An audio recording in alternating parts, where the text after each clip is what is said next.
I was 17, and that night was supposed to be quiet and simple. My mom left for her night shift at the hospital just after 9, wearing the same tired expression she always had before work. She reminded me to lock the door, text her if I needed anything, and try to sleep at a decent hour. I nodded and watched her car disappear down the street. My brother wasn't home either. He had gone to spend the weekend with his girlfriend, which meant I had the entire place to myself. I had been looking forward to that. I liked the idea of being alone without anyone watching what I did. I locked the front door and checked the windows, and I turned on the TV, grabbed snacks, and decided it would be a movie night. But I kept the kitchen light on because I didn't like seeing it completely dark when I walked past it. Eventually, I went to my bedroom with my laptop and phone. I closed the door and locked it without thinking too much about it. I sat on my bed chatting with friends, laughing quietly so the neighbors wouldn't hear. Around midnight, my friends started logging off one by one. I stayed awake, scrolling through videos and rewatching scenes from a movie I barely paid attention to. My phone battery was low, and I told myself I would sleep soon, but I didn't rush it. Before anything happened, there was a moment where my focus drifted away from the screen. I didn't hear a sound, but my body went still anyway. I stared at my bedroom door without knowing why, watching the thin line of light from the kitchen under it. That light changed. Slowly, something blocked it. A shadow passed from one side of the door to the other, steady and deliberate. I sat up straight, my heart speeding up instantly. My phone slipped from my hand and landed on the bed. The shadow stopped. Whoever it was stood directly outside my door. I stayed frozen, barely breathing, listening for footsteps or movement, but there was nothing. Then my mom's voice came from the hallway right behind the door. She told me to open up and say hello. Her voice sounded calm, relaxed, like she had just come home from the grocery store instead of work. My body reacted before my mind did. My hands started shaking so badly I had to press them into the mattress to steady them. My mom was not supposed to be home, and she never came back once her shift started. She always texted first. Always. "Open the door, darling. Are you okay? You're not answering me." The tone didn't change. She just repeated the same request like she was waiting patiently for me to obey. I grabbed my phone and unlocked it, my thumb hovering over the emergency call screen. My chest felt tight and I had to force myself to breathe slowly. I stayed silent, hoping she would move away, hoping I would hear footsteps heading down the hallway. Instead, she knocked. Once, then again. Each knock was spaced out and controlled, not angry and not worried.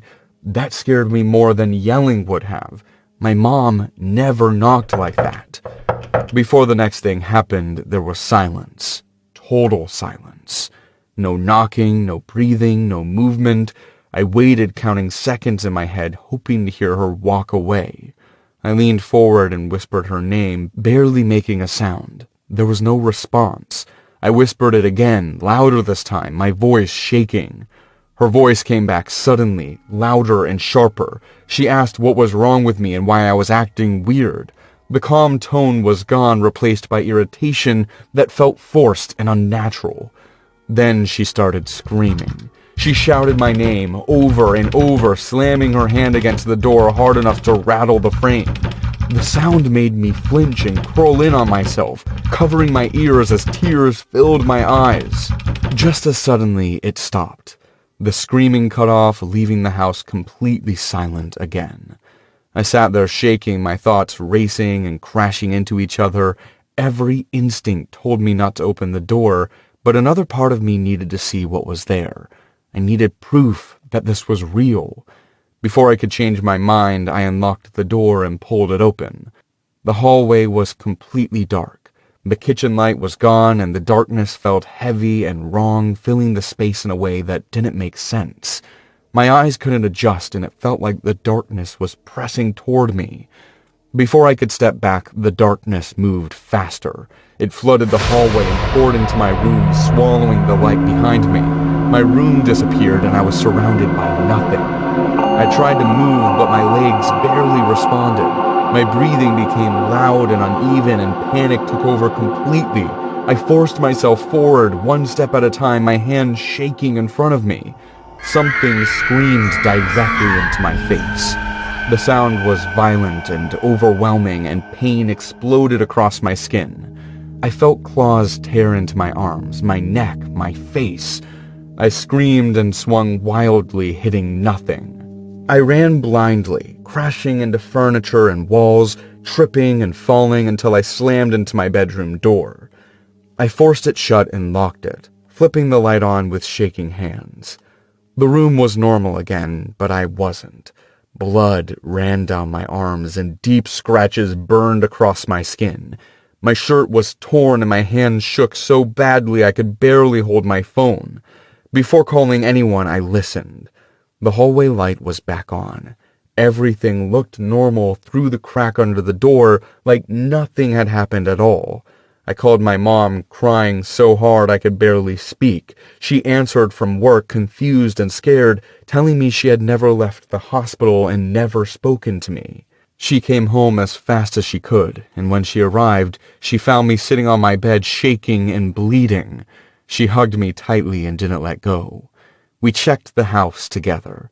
Every door was locked, every window was closed. There was no sign of anyone else being there. The scratches healed, but the fear didn't. My mom stopped taking night shifts after that. She believed something happened, even if she didn't understand it. I don't stay alone anymore. Lights stay on all night, and my bedroom door stays open.